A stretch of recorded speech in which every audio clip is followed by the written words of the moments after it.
Mga kapatid, magandang araw po sa inyo lahat at ngayon lang po tayo makakapagbigay po ng response sa mga komentong ito sapagkat yung iba ang paniniwala doon sa salitang Espiritu ng Diyos, yun daw ang banal na Espiritu. Alam naman natin na magkaiba yung salita, di ba? Espiritu ng Diyos, banal na Espiritu. Ibig sabihin po, yung dalawang bagay na yan, kilalanin natin. Sa atin, maliwanag na doon sa mga sumusunod at sumasampalataya kay Kristo. Maliwanag na po yan sa atin na yung Espiritu ng Diyos tumutukoy ito sa anak ng Diyos, which is sa ating Panginoon sa Kristo. Pero yung banal na Espiritu, yan po ay isang bagay na ibibigay sa bawat mananampalataya para gabayan, turuan ng mga aral at turo ni Kristo. Meaning, yung itinuturo ng Banal na Espiritu nanggagaling pala sa ating Panginoon Kristo. Malinaw po ba? Sapagkat yung ating Panginoon Kristo ipinagkaloob ng Ama sa Kanya na ipangaral ang Ebanghelyo. Yung Ebanghelyo ng Diyos at Ebanghelyo ni Kristo, iisa po yun. Malinaw po ba? Kaya nga sinasabi dito, kahit sabihin natin, Iglesia ng Diyos, Iglesia ni Kristo, iisa po yun, hindi yung magkahiwalay. Alam niyo po mga kapatid, yung iba binibigyan ng ibang term.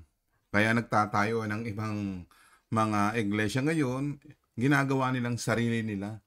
Katulad po nito, nabasa nila, Iglesia ni Cristo. Nagtayo sila, Iglesia ni Cristo.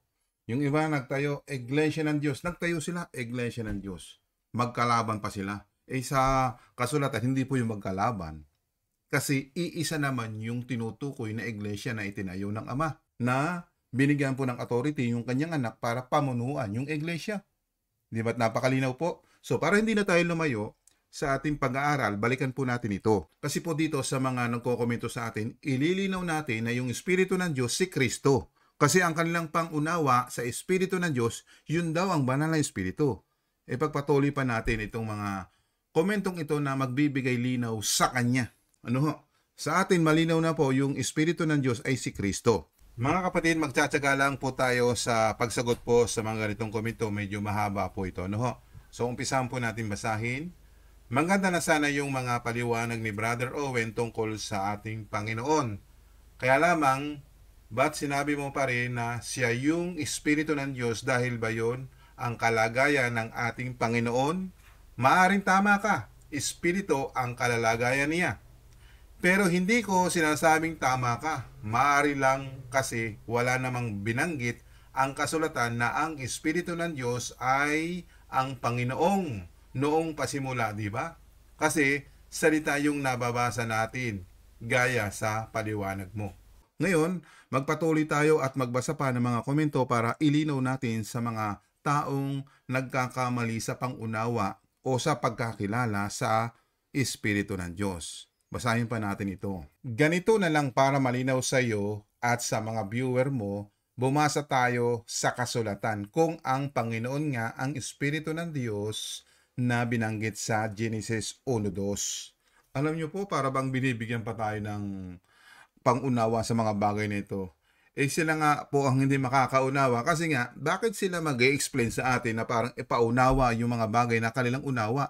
Alam niyo po yung mga ganito, nagbibigay sila ng sarili ng pagpapaliwanag, sila pa yung magkakaroon ng maling unawa kasi po sila ang naglilikod ng kanilang kaisipan para imali yung talata na kanyang ibibigay. Basahin natin yung talata na kanyang ibibigay. Kasi po dito sa Genesis 1:2, yan na nga po yung Espiritu ng Diyos. So babasahin natin din yan at yung kanyang ibibigay na conclusion para bigyan po ng maling unawa ay babasa pa ng ibang talata. Katulad nito, nagbigay siya ng 6:3. Tingnan natin. Kasi ang iniisip nila, banal espiritu yan, diyan sa 6:3. Pero sa atin, yung Genesis 1:2 at dito sa Genesis 6:3 na ating babasahin, wala pong ibang tinutukoy dito kundi yung ating Panginoon Kristo.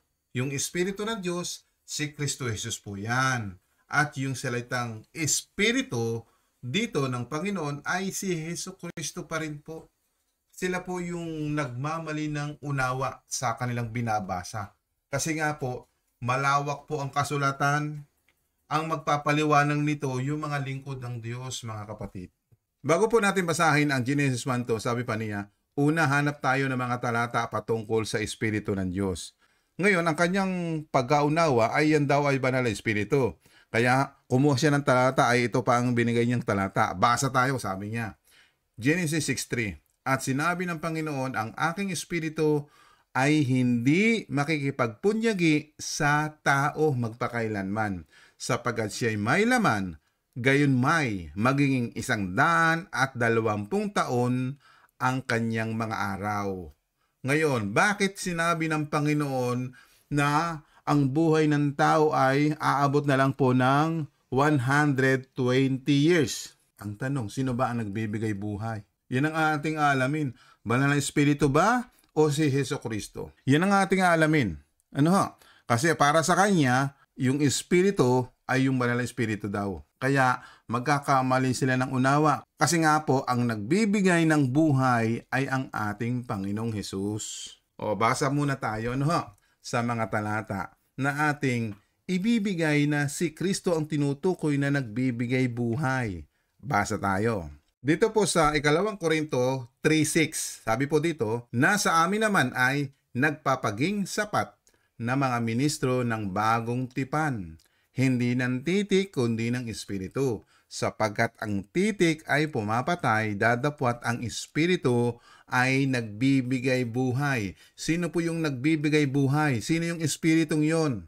So alamin pa natin sa kasulatan. Basahin natin ito na yung espiritu ay nagbibigay buhay. Sino kaya ito? So alamin natin. Sa mga sulat po ni Juan, ito po para makita natin. Tandaan po natin sino nagsasalita dito. Unang-una si Jesucristo po ang nagsasalita dito. Tingnan natin sa kanyang pananalita. Sino yung nagbibigay buhay? Basahin natin Juan 6:32. Sinabi nga sa kanila ni Jesus, katotohanan, katotohanang sinasabi ko sa inyo, hindi si Moises ang nagbibigay sa inyo ng tinapay na galing sa langit, kundi ang aking Ama ang nagbibigay sa inyo ng tunay na tinapay na galing sa langit. Dito, espiritual ang pangunawa. Yung tinapay na tinutukoy ay si Kristo na namula sa langit na ibinigay ng Ama kaya napunta dito sa mundo. Ituloy natin ang verse 33. Sabi po dito, sapagkat ang tinapay ng Diyos ay yaong bumabang mula sa langit at nagbibigay buhay sa sanlibutan. Sino po yung bumaba mula sa langit na tinutukoy na tinapay ng Diyos? Di ba si Kristo yun? Si Kristo po yung nagbibigay buhay sa sanlibutan. Malinaw po ba? O ngayon, kung hindi mo pa alam, ituloy pa natin. Sa kaniya nga'y kanilang sinabi, Panginoon, bigyan mo kami palagi ng tinapay na ito. O di ba? Nagtanong yung mga tao. Sa panahon ni Jesus Christ, anong tugon ni Jesucristo? Sabi ni Jesus, sa kanila'y sinabi ni Jesus, ako ang tinapay ng kabuhayan. Malinaw po yung tinutukoy na tinapay. Sinabi ni Jesus, siya daw yung tinapay. Hindi po yan literal na tinapay. Kasi po yung tinapay talaga pag nung panahon kasi yan ang literal na kinakain nila para mabuhay. Kaya dito, kailangan natin ang unawa na yung tinapay na tinutukoy sa spiritual ay si Jesucristo. Ulitin natin, nasabi ni Jesus, sa kanila'y sinabi ni Jesus, ako ang tinapay ng kabuhayan. Ang lumalapit sa akin ay hindi magugutom at ang sumasampalataya sa akin kailan may hindi mauuhaw. Malinaw po ba? Si Kristo yung kabuhayan. Si Kristo po yung nagbibigay buhay. O patunay pa ho, para malaman natin na si Kristo nga po yan. Ito po, basahin natin sa mga sulat ni Apostol Pablo para lang maintindihan po ng ating mga nagko-comment at lahat tayo po ay makaunawa. Ano ho? Basahin natin dito sa 1 Korinto 15:45. Ito po ay paliwanag ni Apostol Pablo. Siya po ang nabigyan ng kapahayagang ito para malaman natin ano ho. O basahin natin. Sinasabi sa kasulatan, ang unang tao na si Adan ay binigyan ng buhay. Ngunit ang huling Adan na si Kristo po yung huling Adan na nagkatawang tao na kung saan ang tinutukoy ditong Adan, yung isang tao na si Kristo, espiritong nagbibigay buhay. Malinaw po ba? Si Kristo po yung nagbibigay buhay. So, malinaw po ba? So, babalikan natin. Malinaw na ho. Malinaw po ba? Si Kristo po yung espiritong nagbibigay buhay. Malinaw po ba? Okay, babalikan natin ang comment mo, no, kaibigan. Yung sinasabi dito sa Genesis 1:2, yung espiritu ng Diyos, yan po ay si Kristo na nagbibigay buhay. Kaya yung ibinigay mong talata na Genesis 6:3, yung espiritu diyan tumutukoy kay Jesucristo. Siya po yung nagbibigay buhay. Kaya nga lang po yung mga tao noon nagkakasala dahil hindi na sumusunod sa Diyos, pinaikli na lang po ang buhay nila. Dati umaabot po si Adan ng 930 years. Kasi paglabag niya sa utos ng Diyos. Kasi nga po, inutusan si Eva at Adan na huwag kang kainin yung bungang ipinagbabawal. Sa oras nilang kainin yun, o hipuin man lang, sila'y mamamatay. Kaya yun po ay nakaranas sila ng kamatayan physically. Ano po ang dahilan kung bakit? Dahil sa kanilang paglabag sa utos ng Diyos. Ganon din po spiritually. Nalayo sila sa piling ng Diyos. Kasi nga po yung salitang kamatayan, mayroong ding kaugnayan yan sa Diyos na separate from God. Yung kamatayan, nahihiwalay yung relasyon ng tao sa Diyos, yun ang kahulugan ng kamatayan spiritually. Mahihiwalay ka sa Diyos. Kaya nangyari po, nung sumama ang tao, binawasan ang buhay ng tao. Kung papansinin po ninyo itong aklat ng Henesis, ang haba ng buhay ng tao dyan, pinaiksi ang buhay ng tao. Ginawa na lang 120 years. Malinaw po ba sa atin? So, si Kristo po yung tinutukoy dito sa Genesis 6:3. O ngayon, ituloy pa natin ang komento niya. Alam niyo po mga kapatid, mahaba po yung kanyang komento, kaya binabaybay po natin. At wag lang niyang sabihin sa atin na pinuputol natin yung mga komentong ito, kaya nagbabaybay po tayo. Ano ho? Ngayon, basahin pa natin itong komentong ito. Mahaba po yan. Pinagpuputol-putol lang natin para may discuss natin ng parte by parte. Ano ho? Ito ang sabi pa niya. Kung magbabasa tayo ng mga ibang salin, bababasa natin hindi makikipagpunyagi, hindi papahintulot, o hindi papayagan. Ang alin daw sabi ng Diyos natin. Ang kanyang espiritu, malinaw na binanggit dito yung espiritu ng Diyos. O malinaw naman pala sa kanya, no? Na yung espiritu ay yung espiritu ng Diyos, the same. Iisa rin pala yun. O ngayon, nagbigay siya ng talata. Itong talata sa Genesis 2:7. Basahin nga natin na mababasa natin sa Genesis 2:7 yung tinatawag na breath of life or Spirit of God. Di ba't na-discuss natin ito? Yung breath of life, ibig sabihin, yung hininga ng buhay. Nagbibigay buhay. Yung Spirit of God, iisa rin pala yun eh. Yung sinasabi po ninyo, yung Espiritu ng Diyos o Spirit of God, si Kristo pala yan na tinutukoy diyan. Tuloy lang natin ang komento bago natin bigyan ng kasagutan sa banal na kasulatan. Kasi po ako, pag ako'y magsasagot, binabasa ko yung sagot sa kasulatan para iyon ang mismong sinabi galing sa Diyos, hindi galing sa akin. Ano? O, ituloy natin ang kanyang komento. Gaya doon sa kay Job, ganito ang mababasa natin, Job 33:4. KJV, ibig sabihin, King James Version. The Spirit of God hath made me, and the breath of the Almighty hath given me life. Ay, di si Kristo din po ang nagbibigay ng buhay. Maging si Job po, kaya nga si Job po ay nagpapatotoo tungkol sa Espiritu ng Diyos. Alam niyo po mga kapatid, kaya nga po tinatawag siyang Spirit of God, hindi pa siya nagkakatawang tao. Hindi pa siya nasa panahon ng bagong tipan. Sa panahon po yan ng lumang tipan, itong si Job. Paano niya makikilala na yung Hesukristo na nagkatawang tao?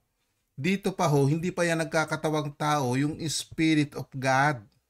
Kukuha ka ng talata, hindi mo pala naiintindihan. Kaya nga sinasabi po dito, the Spirit of God, si Kristo po nga ang tinutukoy diyan sa bagong tipan. Ngayon, kinikilala na nga po ni Job na yung Spirit of God, yan na nga po yung anak ng Diyos na lumalang sa Kanya, na nagbigay ng buhay sa Kanya. Kaya tinawag niya the Almighty. Pag sinabi, makapangyarihan, lumalalang. Malinaw po ba? Ayan ang hindi nyo naunawaan mga kapatid. Sa mga taong ito ay wala tayong magagawa kasi iniisip nila na yung Spirit of God, yan daw yung banal na Espiritu. Wala tayong magagawa. Yun ang kanilang kaisipan. Sa atin, ipinapaliwanag sa pamagitan ng kasulatan. Hindi ako nagpapaliwanag sa aking karunungan, kundi mula sa karunungan ng anak ng Diyos. Kaya ito'y napapaliwanag sa atin kasi kilala natin si Spirit of God. Yan nga po yung anak ng Diyos na tinutukoy na si Jesucristo. Kaya sa Lumang Tipan, ang kanyang pagkakakilanlan sa ating Panginoong Kristo sa Lumang Tipan, Spirit of God. Magkakamali nga kayo bago sasabihin ninyo, wala namang mababasa na si Kristo yun sa Lumang Tipan. Hindi ninyo naunawaan na itong Spirit of God, si Kristo nga po yung tinutukoy dito. Pintahan natin. Yung sinasabi nyo sa 2:7, basahin natin, breath of life. Si Kristo yung kasama ng Ama sa paglalang ng tao. Basahin natin ha. Nung nilalalang ang tao sa Genesis 2:7, mag-ama po yung lumalalang sa tao. Umpisa muna natin itong unawain itong ibinigay niyang talata. Kasi ang pagkaunawa nila, yung Spirit of God, banal na Espiritu. Hindi po, si Kristo rin po yan. So basahin natin Genesis 2:7. At nilalang ng Panginoong Diyos ang tao sa alabok ng lupa at hiningahan ang kanyang mga butas ng ilong ng hininga ng buhay. At ang tao ay naging kaluluwang may buhay. So malinaw po dito, no? Yung binigyan po ng buhay, sino yun? Si Adan.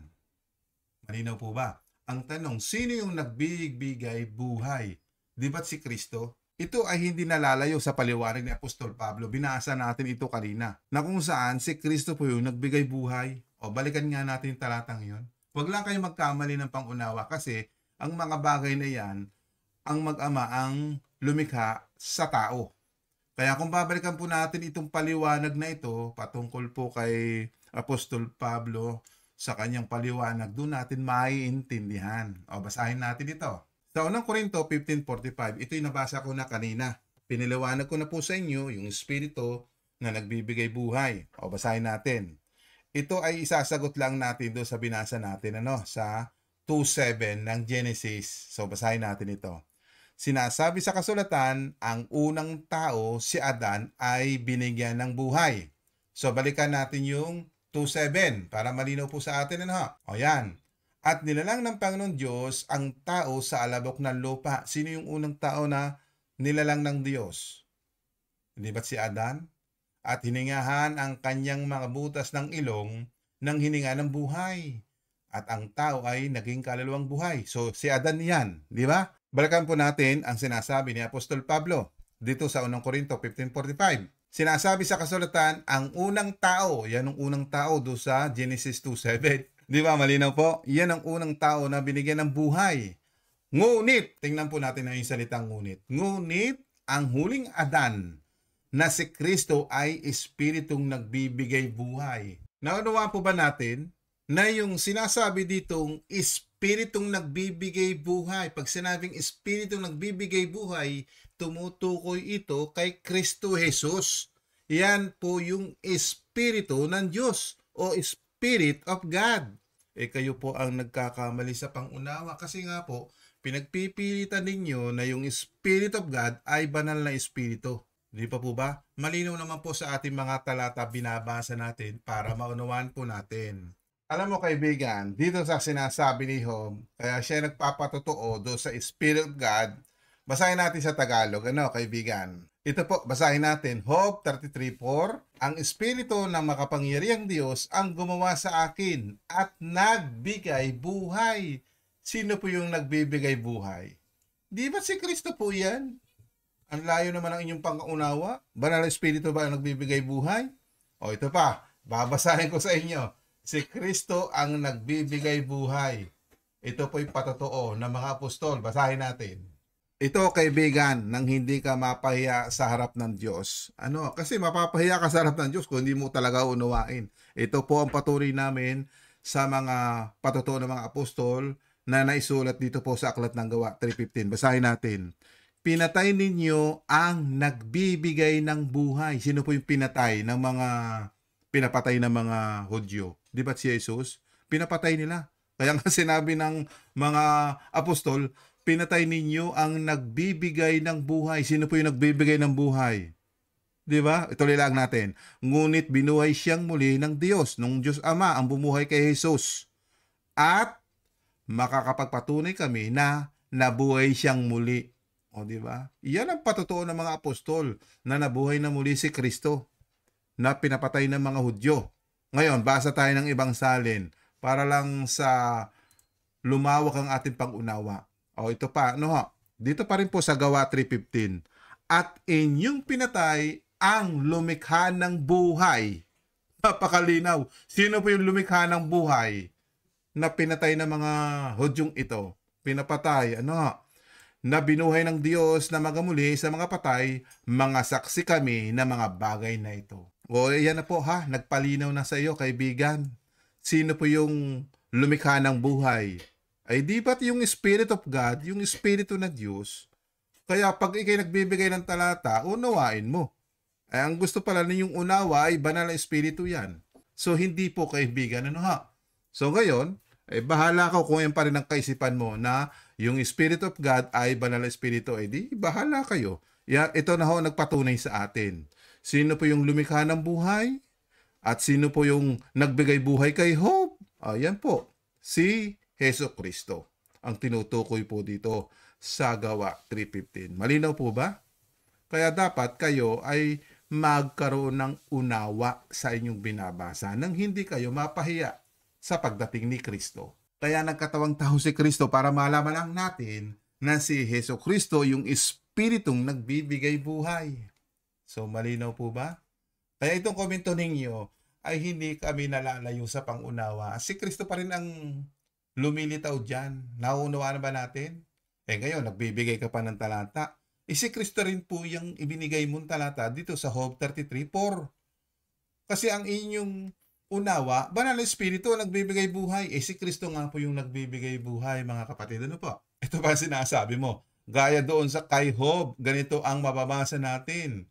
33:4. The Spirit of God hath made me, and the breath the Almighty hath given me life. Yan. Di ba si Kristo nga po yung nagbibigay buhay? Malinaw naman po yung binasa natin dito. Si Kristo ay Espiritong nagbibigay buhay. Kahit basahin pa natin ito sa ibang salin. Ang basahin natin. Gayon din naman, nasusulat ang unang tao, si Adam, ay naging kaluluwang buhay. Ang huling Adam, naging Espiritong nagbibigay buhay. Napakita po ba ninyo? Kaya nga bumaba dito sa lupa, nagbibigay buhay. Kaya kung mababasa natin ito kanina, yung binasa natin kanina, napakalinaw. Sapagkat ang tinapay ng Diyos yaong bumabang mula sa langit at nagbibigay buhay sa sanlibutan. Sino yan? Si Kristo po yan. Di ba? Napakalinaw naman po. Hindi tayo malilito kasi may nagpapaliwanag. Ang nagpapaliwanag na ito ay mismo si Kristo. Di ba? Sabi pa nito, punta natin ng 35. Sa kanila sinabi ni Jesus, ako ang tinapay ng kabuhayan. Di ba? Kaya nga kung si Kristo ang sasampalatayanan mo, sabi dito, hindi ka na magugutom, hindi ka mauuhaw. Nakita po ba ninyo? Kasi nga po, siya ang magbibigay sa atin ng buhay na walang hanggan. Mga kapatid, magpatuloy po tayo sa mga komentong ito, Patuloy po tayo magpapalinaw. Napakalinaw naman po yung ating mga isinasagot, binabasa po natin sa kasulatan. At ito pa yung karugtong ng kanyang mga komento, napakahaba, kaya binabaybay po natin. Basahin po natin. Sa mga talatang ibinigay ko, wala tayong patunay ang Espiritu ng Diyos ay si Kristo na binanggit sa Genesis 6:3.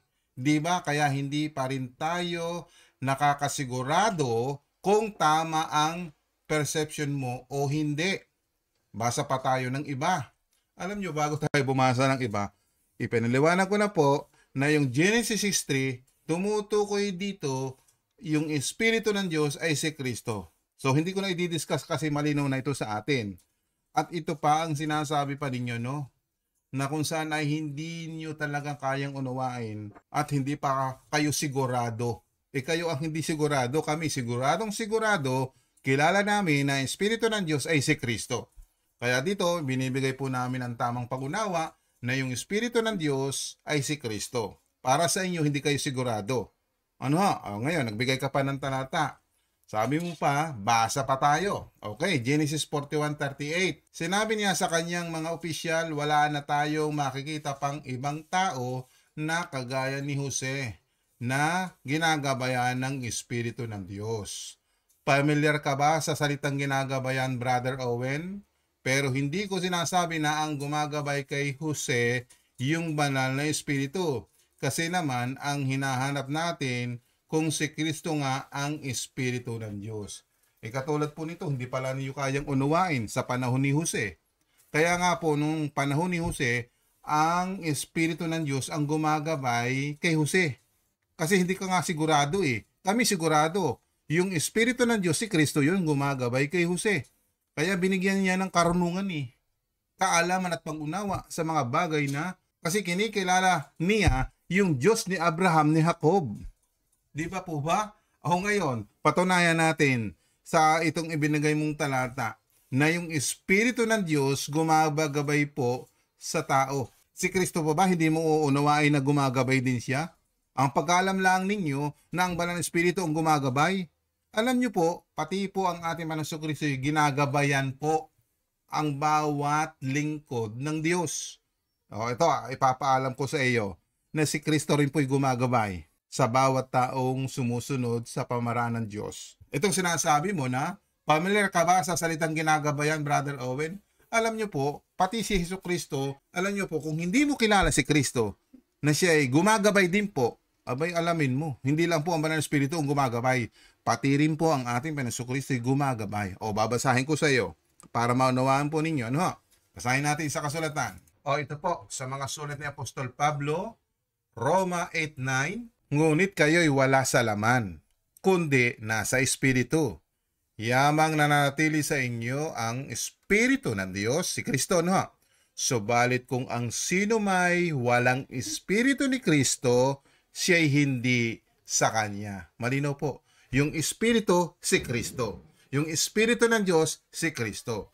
Kaya sinasabi po dito, ngunit kayo wala sa laman, kundi nasa Espiritu. Ibig sabihin, nasa patnubay ng Espiritu o Espiritu ng Diyos. Si Kristo po yun. Si Kristo po'y pumapatnubay sa mga taong sasampalataya sa Kanya. Basa po tayo ng ibang salin. Pero hindi na kayo nabubuhay ayon sa makasalanang pagkatao, kundi ayon sa patnubay ng Espiritu. Si Kristo po yung tinutukoy na Espiritu dyan. Ano po? Siya po yung pumapatnubay sa mga taong sumasampalataya. Kung totoong nasa inyo na nga ang Espiritu ng Diyos, o yun, si Kristo, ano ho? Kung nasa inyo na po yung Espiritu ng Diyos o pumapatnubay sa inyo. Kung wala sa isang tao ang Espiritu ni Kristo, si Kristo po yung tinutukoy ng Espiritu, no? Kung wala sa atin daw, kung hindi ka napapatnubayan, siya ay hindi kay Kristo. Kasi wala kang aral at turo ni Kristo. Paano ka papatnubayan ng Espiritu o si Jesucristo? Kasi po yung patnubay ni Kristo, yung aral niya. Malinaw po ba? Ituloy natin sa verse 10. Pero dahil nasa inyo na si Kristo, yun, o, di ba? Kung nasa inyo si Kristo, yung patnubay ni Kristo, mamamatay man ang katawan ninyo dahil sa kasalanan, buhay naman ang inyong espiritu dahil itinuri na kayong matuwid ng Diyos. So, malinaw po ba? Kaya nga po, yung patnubay ni Kristo, aral at turo na iyong ipapamuhay. Tuloy natin sa 11 pa, para mas malinaw. At dahil nasa inyo na ang Espiritu ng Diyos, nasa atin na si Kristo, yung aral at turo, tinanggap na natin. Na muling bumuhay kay Kristo Jesus, siya rin ang magbibigay ng buhay sa inyong mga katawang may kamatayan. O, diba? Kaya nga yung ating pinag-uusapan, Espiritu ng Diyos, siya po yung Jesucristo na nagbibigay buhay. O, malinaw po ito mga kapatid. O to ha, kaibigan, hindi ba malinaw sa iyo itong Kristong ito? Ito na nga po yung Espiritu ng Diyos. Babalikan natin ha. Nakakuha tayo sa mga aral ni Apostol Pablo. Naituro ito kay Pablo. Naisulat ni Pablo para maintindihan natin na yung Espiritu ng Diyos ay si Kristo. Balikan natin at basahin natin ito. At dahil nasa inyo na ang Espiritu ng Diyos, sino yung Espiritu ng Diyos na nasa atin daw? Na muling bumuhay kay Jesucristo. Kaya nga sabi po dito, siya rin ang magbibigay ng buhay sa inyong mga katawang may kamatayan. Gagawin niya ito sa pamagitan ng kanyang espiritong nananahan sa inyo. O di ba't napakalila mga kapatid? Kaya nga po, wala kayong talaga pang unawa. Ang inyong unawa ay ipagdidikdikan ninyo, yung inyong sariling unawa ay hindi talaga kayong makakaunawa. Sige, pagpilitan po ninyo. Wala na akong magagawa. Kasi ang gusto mo palang malaman na yung Espiritu ng Diyos, iyan ang Espiritu Santo. E di ba ito na nga ang nagpalinaw sa atin? Si Pablo po ang nagpapalinaw sa atin sa mga bagay na yan. O ngayon, basa pa tayo ng ibang salin. Kasi nga po, baka sabihin niyo, isang salin lang tayo bumasa para ipagdiinan natin. So hindi po. Ipapalinaw pa ito sa atin sa ibang salin. O diyan pa rin po sa Roma 8:11. Ngunit kung ang Espiritu niyang bumuhay na maguli kay Jesus ay tumira sa inyo. Sino po yung tumira sa atin? Siyempre yung aral ni Kristo, hindi naman maninirahan si Kristo sa ating puso eh. Yung aral at turo na ating napapakinggan. Tuloy natin. Ang bumuhay na maguli kay Kristo Jesus sa mga patay ay magbibigay buhay naman sa inyong mga katawang may kamatayan sa pamagitan ng kanyang Espiritu na tumira sa inyo. O di ba? Yung pong tumira sa atin, yung aral at turo, si Kristo ang inyong sinasampalatayanan para tayo ay bigyan ng buhay na walang hanggan. Mga kapatid, konting tiyaga lang po sa ating pong pag-response sa bawat komento kasi nga po napakahaba. Pero nagtsatsaga po ako para masagot lang po ang mga ganitong komento para na rin po sa atin sa ikalalago natin sa pananampalataya nang sa ganon hindi tayo magkaroon ng confusion, malito tayo o magkaroon man ng alinlangan sa pagkakilala natin sa banal na Espiritu o sa Espiritu Santo. Kasi ang kanilang pangunawa sa Espiritu ng Diyos ay yun daw ang banal na Espiritu. Kaya dito inililinaw natin na yung Espiritu ng Diyos ay si Kristo. Ngayon, basahin pa natin ito. Pero kung tatanggapin mo na ang Espiritu ng Diyos sa lumang tipan at ang banal na Espiritu sa bagong tipan ay iisa, hindi ka na mag-aalinlangan sa talatang iyan. Bakit ginamit ang salitang ginagabayan? Ngayon, kaibigan, ngayon ko napatunayan na ang iyong pagkaunawa sa Espiritu ng Diyos sa lumang tipan at ang banal na Espiritu sa bagong tipan ay isa. So iyan, kayo na pala ang nagkakamali sa unawa. Pero hindi talaga tayo magkakaisa sa pananampalataya. Kaya hindi po namin tatanggapin kung ang inyong pananampalataya ay ganyan, ay naipaliwanag ko na po, binasa ko na isa-isa, magkaiba po ang Espiritu Santo sa Espiritu ng Diyos. Pero sa pagkakilala ninyo sa Espiritu ng Diyos, siya rin pala yung banal na Espiritu. So kayo na rin po ang nagsalita niyan, hindi po iyan mababasa sa kasulatan. Kahit magsaliksi ka, binasa ko ang sagot na kung saan pwede naman palang gumabay ang ating Panginoon Kristo. Pero sa inyo ay kinuha ninyo yung ginagabayan ay sa Espiritu Santo. Hindi ba napatunayan na si Jesucristo ay pumapatnubay din po sa mga lingkod ng Diyos? Mga kapatid, alam ko po sapat na po ito para may paliwanag natin sa Kanya. Pero kung gusto po ninyong ipagpatuloy ito, bigyan na lang po natin ng part 2 dahil sa haba ng kanyang mga komento po dito. No? At ito i-discuss din po natin itong Exodus 31:3 tsaka yung sa aklat ng Lucas na kung saan ay mabigyan po din natin ng linaw. No? Yun po ay isang bagay na pagpapalinaw lang po, no? Lucas 4:18. At yan po mga huli pa na dapat natin i-discuss. Medyo mahaba-haba din po yan. Kaya itutuloy po natin sa part 2. So salamat po sa inyong panahon at pakikinig. At naway nadagdagan po ang ating pagkakilala sa Espiritu ng Diyos na walang iba yung ating Panginoon Kristo na siyang nagbibigay ng buhay na wala hanggan. So salamat po sa inyong panahon at pakikinig. Ito po inyong lingkod, Brother Owen. Sa Diyos po ang papuri, pasalamat at pagsamba.